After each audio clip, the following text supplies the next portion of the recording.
Welcome to Revelation 11.15. My name is Michelle, and with me today is my co-host, Casey. Thank you, Michelle. It is genuinely great to be here with you today for this. Usually, when we talk about a city, we're talking about a dot on a map. A place with a founding date, some interesting architecture, maybe a local sports team. Right. Yeah. Concrete, steel, demographics. Yeah. You define it by its geographic coordinates or, its population size. Exactly. But our sources for this deep dive today center on a location that completely shatters that whole framework. Oh, absolutely. We are jumping into a really fascinating deep dive titled Jerusalem, the Eternal City in History, Theology, and Prophetic Destiny. And we're examining the history and the future of this city through a very specific educational lens. Yeah, and we should clarify for you, the listener, right up front, that this lens is purely biblical, non-denominational Christian Protestant theology. Right, and to give you the exact framework, the sources approach this from what's called a pre-millennial, pre-tribulational perspective. Which basically means we are looking at this theology through the belief that Christ will literally, physically return to rescue the city. Rescue it before establishing a literal 1,000-year earthly kingdom. Exactly. But, what hooked me immediately in these sources is this specific phrase. They call Jerusalem a theology in stone. A theology in stone. I love that. Because out of all the real estate on the entire planet, all the majestic mountains, fertile valleys, coastal empires. It's the only geographic location on Earth that God explicitly claims as his own dwelling place. It's wild to think about. It is the physical anchor for an invisible reality. Yeah, it really is. And if you want a shortcut to understanding the entire biblical narrative of redemption, from, the opening pages of Genesis all the way to the breathtaking conclusion of Revelation, understanding Jerusalem is the key to the map. So I really want to figure out why this specific piece of real estate, though. Like, why here? To understand its ultimate destiny, we clearly have to look at its deeply ancient pre-Israelite roots. Right, because this story actually doesn't start with King David conquering a city. No, not at all. The historical and archaeological evidence actually shows settlement on what's called the Ophel Ridge, which is this narrow, easily defensible land bridge. And that dates back as early as 3500 BC. Which makes perfect sense geographically if you think about it. It sat right above the Gihon Spring. The only reliable underground water source in that whole mountainous region, right? Exactly. But the city bursts into the biblical narrative long before David. We're talking during the life of Abraham in Genesis chapter 14. Oh, right. Abraham has just returned from this massive battle, and he has this deeply mysterious encounter. Very mysterious. He meets a guy named Melchizedek.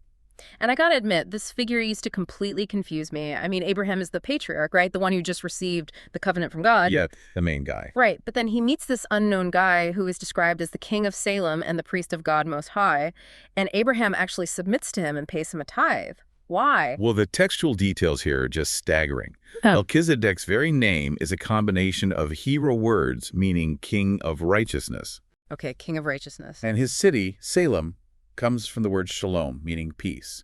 So this is the original Jerusalem. He's operating as a monotheistic priest, king, centuries before the nation of Israel is even formed. Wow. And long before the inherited Levitical priesthood of the Jewish people even existed. Let me read you exactly how this is recorded in Genesis chapter 14, verses 18 through 20, in the New King James Version. Yeah, please do. Then Melchizedek, king of Salem, brought out bread and wine. He was the priest of God Most High. And he blessed him and said, Blessed be Abram of God Most High, possessor of heaven and earth, and blessed be God Most High, who has delivered your enemies into your hand.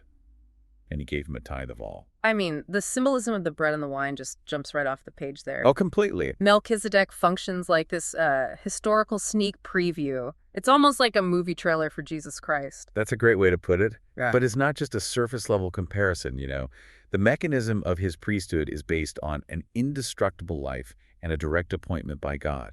Right, not on genetics or a priestly bloodline like the Levites later on. Exactly. He is establishing Jerusalem as a holy center of redemption from the very beginning. God is planting a flag in that specific soil.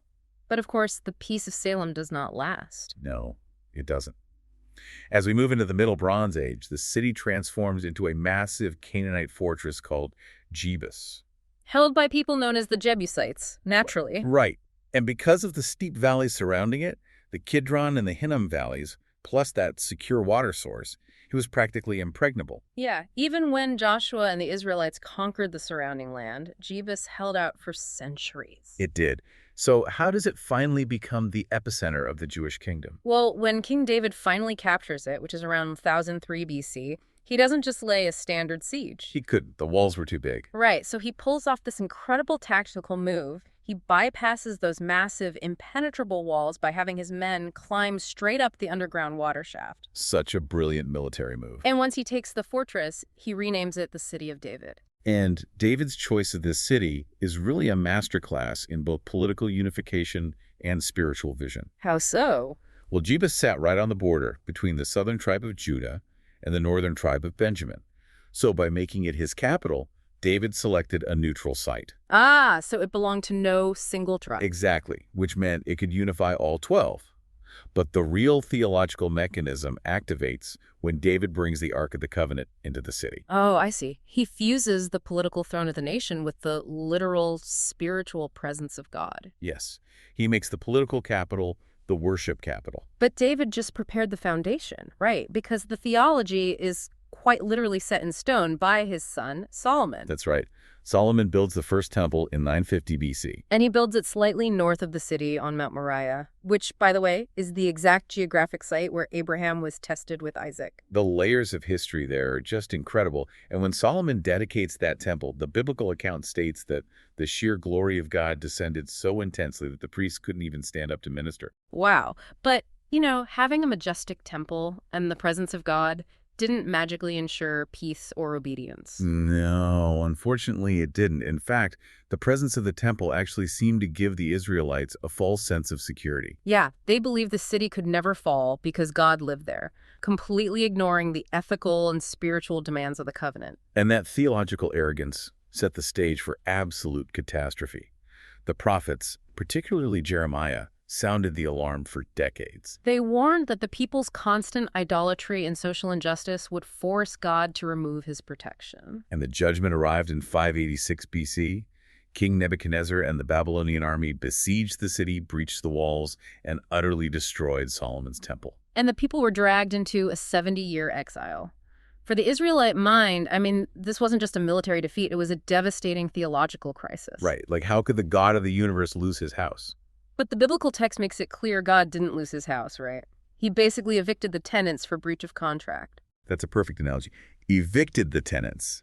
Yet, his sovereign choice of the city remained completely intact. Yeah, our sources detail this miraculous prophesied return under the Persian king Cyrus.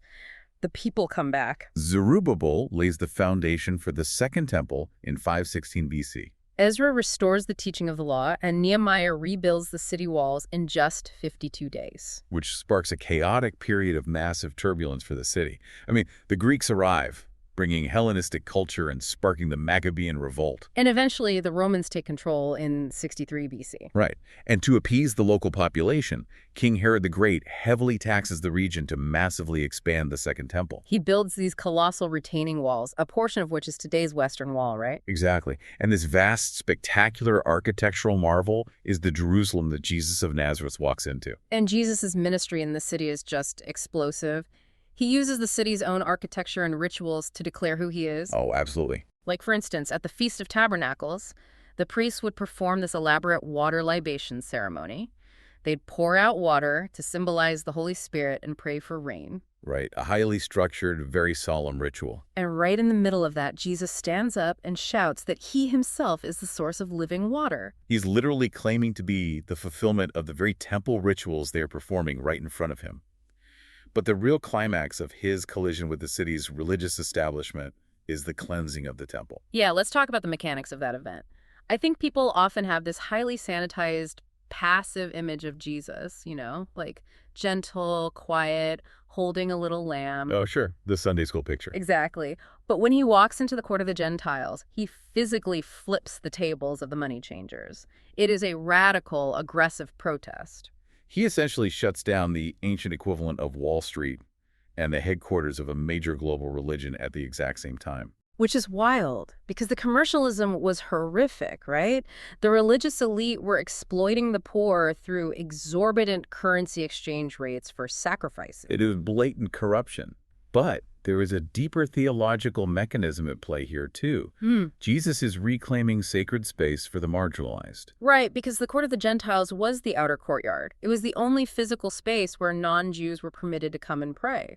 Exactly. And by filling it with loud commerce and livestock, the religious leaders had built a functional barrier. They were entirely excluding the nations from seeking God. So Jesus was forcefully reminding them that God's house was mandated to be a house of prayer for all nations. It was a reclamation, yes, but it was also a stark warning of impending doom.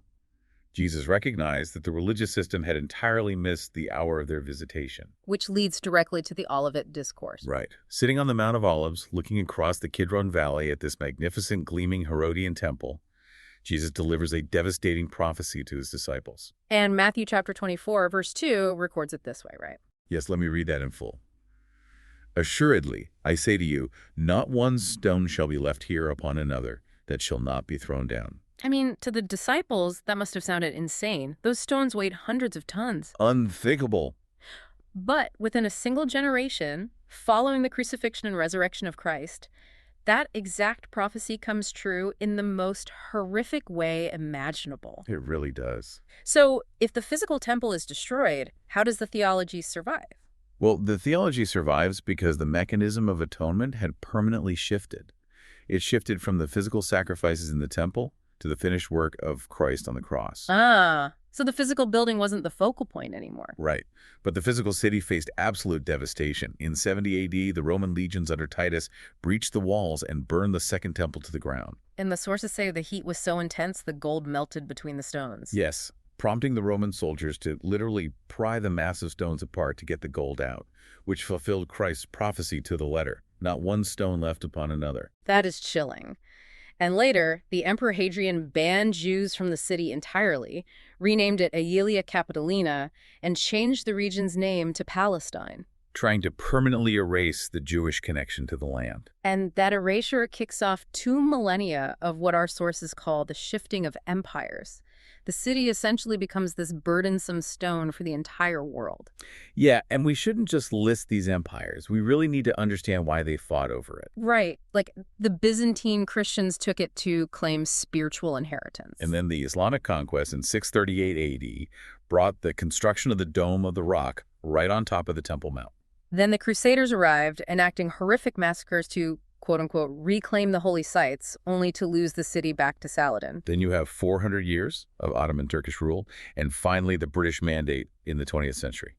Every single empire wanted to hold Jerusalem to prove that God endorsed their theology. Which brings us to the profound theological and apologetic conflicts of the modern era, because our sources do address the Islamic theological claims to the city. Yes, specifically the belief in the night journey, where the Prophet Muhammad was said to be miraculously transported to the Al-Aqsa Mosque. And their broader claim of prophetic continuity, right? Suggesting that subsequent revelations superseded the biblical prophets. Exactly. So how does the Protestant premillennial framework process those competing claims from an apologetic standpoint? Well, from a purely biblical and apologetic standpoint, those claims are completely antithetical to the doctrine we are examining today. Because of the covenant. All right. The Protestant theological framework rests entirely on what is known as the exclusive Davidic covenant. This is God's unbreakable promise that only David's royal line rules from Zion. Okay, that makes sense. Furthermore, biblical theology insists on the absolute finality of Christ's work in Jerusalem. The cross and the resurrection are the ultimate climax of God's redemptive plan. So there's no sequel. Exactly. Protestant theology simply does not recognize any later superseding prophetic continuity that would shift spiritual authority or historical legitimacy away from what Jesus Christ accomplished in that exact geographic location. The biblical text leaves no room for an update. It points only to the ultimate return of Christ to that city. That's the only resolution. Now, before we look at what that future return entails, I need to pause here for a second. To you, our listener, we are about to mention some very modern, highly volatile geopolitical conflicts that are detailed in our sources. Yes, and we need to be very clear about how we're handling that. Exactly. We are strictly and neutrally reporting the contents of our source material here. We take absolutely no political side. None whatsoever. We do not endorse left-wing or right-wing positions, nor do we endorse Israeli or Palestinian political platforms. We are merely conveying the reality of the geopolitical tension exactly as the source material describes describes it. And that tension, as the sources outline, is profound.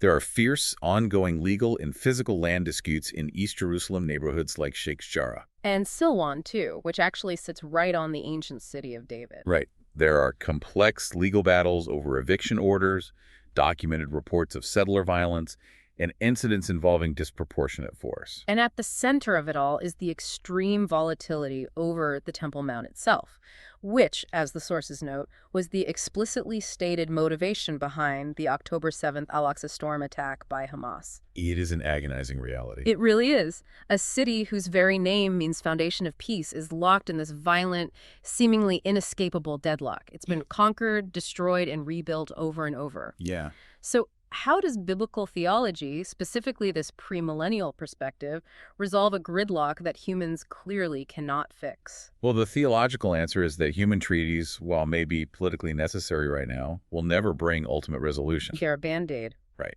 The prophetic scriptures assert that the current state of turmoil is actually a precursor to an intervention. The resolution requires the literal physical return of the Prince of Peace. The event the prophets call the Day of the Lord. Yes. The prophet Zechariah paints a startling picture of this.